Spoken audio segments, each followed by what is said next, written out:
The following set of videos is a series of lectures that I'm going to give about this book you see pictured here. I took the class at Middle Tennessee State University. I'm hoping that anybody that comes in the computer science program that has to take this class will find these videos helpful. I'm going to present some extra practice problems and just cover some extra lectures about how the computer works and how to program an assembly language.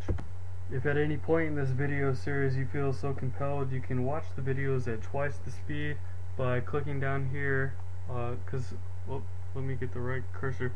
Their videos are going to be posted on YouTube, and there's usually a little gearbox looking thing, and then when you open that up it'll have like a speed setting, and then just hit 2x. So let's get cracking.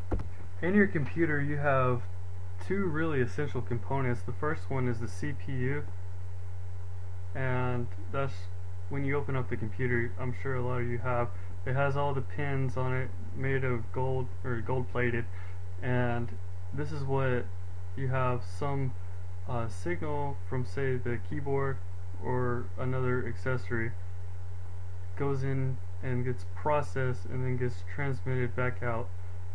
Alright, and then what can happen is those bit rearrangements can be stored in memory. So that's the other essential component. Alright, so random access memory is what you use when you power on your computer. Programs may load things into the memory, but as soon as the power goes out, you're going to lose everything that was stored in here. Alright, and then you have also you can put things in your hard drive, so that's solid memory. Inside of your motherboard you may also have read-only memory chips, and these permanently retain their contents, but they cannot be written to. So the assembly language programs that I'm going to be talking about are written for the Intel 8086 processor, and that was Intel had a series of 80 processors that had the name beginning with 80 that they produced a long time ago, and now they went from 16 to 32, and now they're 64-bit processors. So one of the primary topics in assembly language programming is the use of registers. So I'm going to just list all the registers that we're going to be using. So the EAX, sorry for my sloppy handwriting, EAX, and that's the accumulator, and it's the destination for arithmetic results. So when we do like some kind of adding, subtracting, then typically it goes into the EAX, and then you add a number from memory to that register in EAX. So you can visualize like EAX might be one of these segments and the actual processor. Then there's EBX, and I typically use EBX whenever I have an array of numbers or something and I want to keep track of like the position in the array.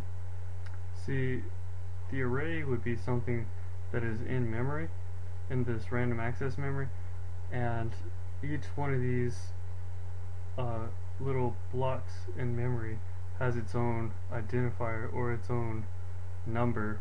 So it's given a 32-bit address, so there would be 8 numbers here, and we're going to see in a second that these numbers are in hex. They're written in hexadecimal.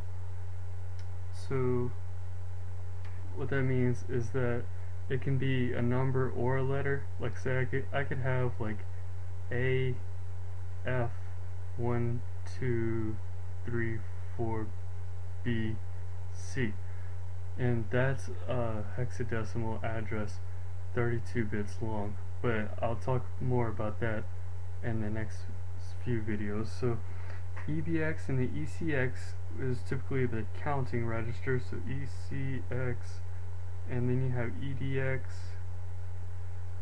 ESI, that's not a P, that's a D, sorry, ESI, I need to work on my handwriting, EDI, EFI, EI, and then ESP, EBP.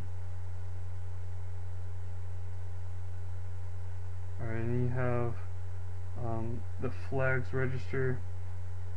So we call it E flags, and inside the flags register you would look at all these bits and you would distinguish whether an operation had occurred or not. Say if the number that you had just added to in EAX had made the total negative, then maybe you'd see if the very first bit in the flags register was a 1.